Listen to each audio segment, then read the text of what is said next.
始まった。人はやめ続けるおつもりですか？俺に構うな。十字傷に秘められた謎。 Nah, halo para mudi Indonesia.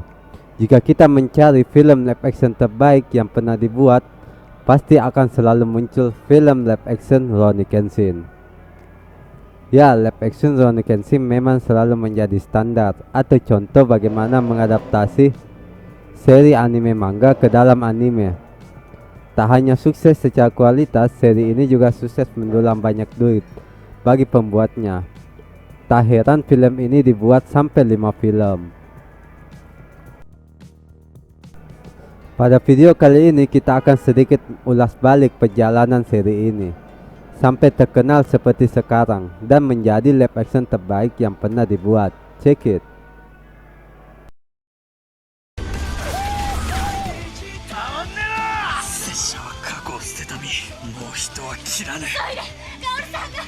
Seri Rurouni Kenshin pertama dibuat pada tahun 2012 yang berjudul Rurouni Kenshin The Origins, menggandeng sutradara Keiichi Otomo yang sebenarnya belum pernah mengerjakan adaptasi live action anime sebelumnya. Keiichi baru mengerjakan satu film waktu itu, yaitu The Vulture. Keiichi Otomo dulunya lebih banyak mengerjakan drama series.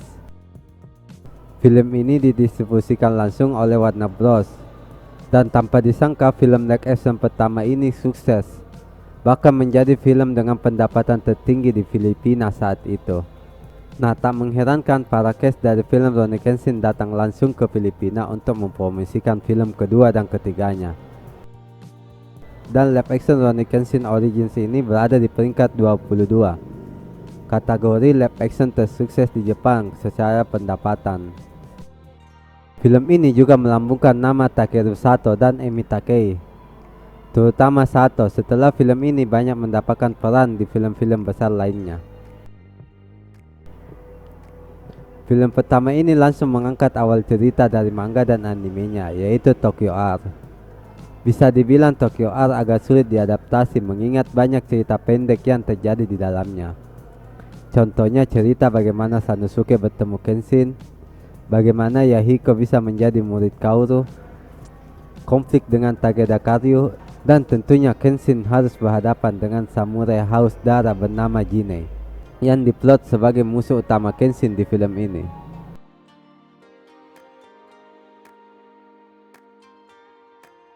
Dan hebatnya Keiichi Otomo bisa menyatukan berbagai cerita di dalamnya menjadi satu film berdurasi 2 jam. Dengan fokus utama Kenshin berkonflik dengan Takeda Karyu, sang pembuat opium. Ya, walaupun banyak yang mungkin berbeda dan dihilangkan dari versi anime atau manganya, seperti bagaimana Sanosuke bertemu Kenshin, konfliknya dengan Hajime Saito, dan yang cukup saya sayangkan sih nggak munculnya Aoshi Shinomori di film ini sebagai salah satu pengawal Takeda Karyu, dan diganti oleh Gen dan Inubajin yang notabene sebenarnya anggota Rurouni Nakama milik Enishi. Dan di film ini juga Keiichi Otomo juga menyelipkan beberapa easter egg untuk film The Final dan The Beginning, seperti bagaimana Kenshin mendapatkan luka silam pertamanya dan kemunculan Tomoyuki Shiro yang merupakan istri pertama Kenshin. Tampaknya Keiichi Otomo dapat penglihatan masa depan bahwa film ini 10 tahun ke depan akan sampai ke Jinchu Art, dan terbukti. Salah satu rahasia kesuksesan film itu yaitu nggak terlalu banyak mengubah cerita dan masih setia dengan original ceritanya, dan juga adegan adu pedangnya lebih realistis dan enak untuk diikuti.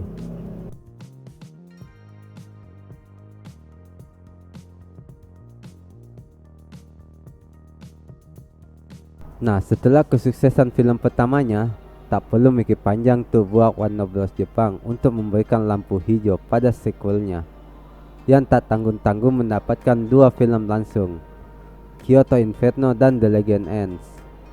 Dan hal yang sangat masuk akal mengingat cerita yang akan diadaptasi adalah Art Kyoto, art yang ceritanya cukup panjang dan yang paling terkenal di seri Rurouni Kenshin, dan juga memunculkan musuh paling ikonik di seri ini, yaitu Makoto Shishio yang tentunya diplot sebagai musuh utama di film ini. Dan beberapa karakter baru yang tentunya sudah familiar bagi yang mengikuti seri ini. seperti Aushi Shinomori yang seharusnya sih muncul di film pertamanya, Misao Makemachi, Sojiro Seta, dan guru dari Kenshin yaitu Seijiro Hiko. Dan film keduanya, Kyoto Inferno, bisa dibilang mengikuti cerita dari sumber aslinya, walaupun tetap ada penyesuaian cerita di sana sini, tapi tak sebanyak film pertamanya. Dan juga adegan actionnya lebih diperbanyak, terutama adegan pertarungan pedangnya.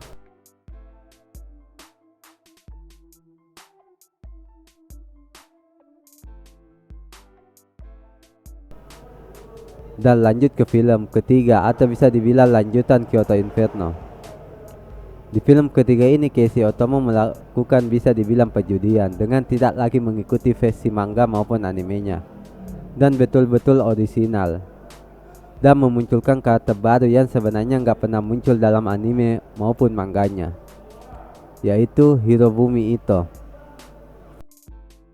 Karena ceritanya sudah kuat di Kyoto Inferno, jadi perjudian Keiichi Otomo masih aman ya.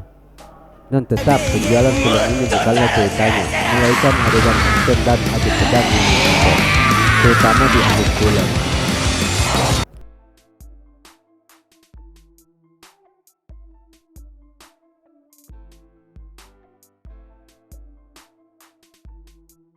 Sukses dengan triloginya, akhirnya Rurouni Kenshin live action kembali mendapatkan lampu hijau untuk adaptasinya yang akan menjadi penutup seri Rurouni Kenshin live action ini.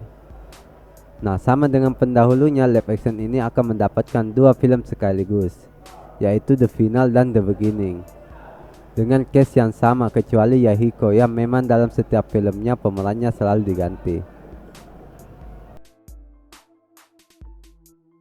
Film ini juga kedatangan dua karakter baru yang cukup penting, yaitu dua kakak adik, Tomo Yukishiro, istri Kenshin terdahulu, dan Enishi Yukishiro, adik dari Tomo Yukishiro, yang diplot sebagai villain utama di film ini. Film ini bisa dibilang banyak mendapatkan hambatan, seperti Emi Takei, pemeran Kaoru Kamiya yang melanggar kontrak karena hamil, dan sempat beredar isu bahwa Emi Takei tak akan memerankan Kaoru Kamiya. Walaupun fans cukup senang karena Emi Takei tetap memerankan Kaoru Kamiya. Lalu dua film ini juga sempat ditunda karena pandemi, yang seharusnya tayang 2020 ditunda menjadi ke tahun 2021. Karena tahun 2021 ternyata pandemi masih ada, film ini hanya bisa disaksikan di Jepang saja ya. Beruntunglah Netflix membeli hak siar untuk dua film terakhir Rurouni Kenshin ini. Jadi kita bisa menontonnya di Netflix tanpa harus jauh-jauh ke Jepang. Nah, balik lagi ke topik. Di film keempat ini, Rurouni Kenshin The Final, Keiichi Otomo tetap mengikuti cerita di manganya. Walaupun tetap ada perbedaan, seperti tidak munculnya Gen yang merupakan tangan kanan Enishi. Jadi Rokonin nakama Enishi yang harusnya berjumlah 5 orang menjadi 4 orang saja ya. Dan juga scene kematian palsu Kaoru Kamiya juga dihilangkan. Padahal scene ini cukup penting di manga, tapi bisa dimaklumi lah, karena tanpa bagian itu pun film ini sudah berdurasi 2 jam 20 menit kurang lebih. Di film ini juga kita diberikan sedikit fanservice, yaitu kehadiran Sojiro Seta team up dengan Kenshin, yang kalau di manganya Sojiro Seta sebenarnya nggak muncul ya. Sojiro baru muncul setelah masuk Al Hokkaido. Sama seperti sebelumnya, salah satu jualan film ini adalah adegan aksi memukul, dan film tetap menyajikan aksi yang memukul kurang lebih hampir sama lah dengan Kyoto Inferno dan The Legend Ends.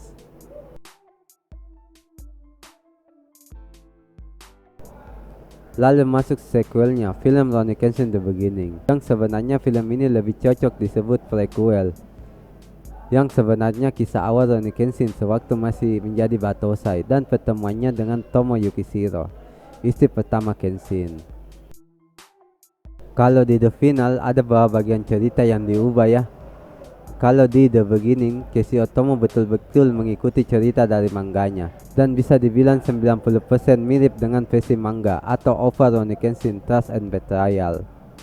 Nah, jika ada yang paling terasa di film live action ini, yaitu adegan actionnya yang sangat kurang, Bisa dibilang dari semua live action Rurouni Kenshin, live action The Beginning inilah yang adegan aksinya paling sedikit, walaupun punya cerita yang begitu rapi. Tatsumi yang diplot sebagai musuh utama di film ini tak semengancam musuh-musuh Kenshin terdahulu, seperti Jinei, Shishio, bahkan Inishi. Tapi sebagai penutup seri Rurouni Kenshin live action, The Beginning tetap mampu menutup seri ini dengan cukup epik.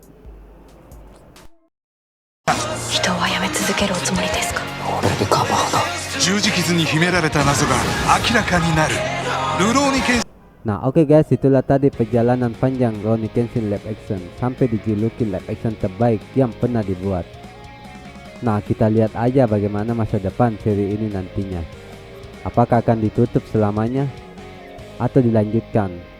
Nah kabar baiknya bagi para penggemar seri Samurai X, kita akan melihat aksi Kenshin lagi di animenya, dan sudah dikonfirmasi akan tayang kemungkinan tahun ini. Oke guys, sekian dulu video ini. Yang masih ada di jalan, hati-hati di jalan, dan sampai jumpa di video selanjutnya. Check it.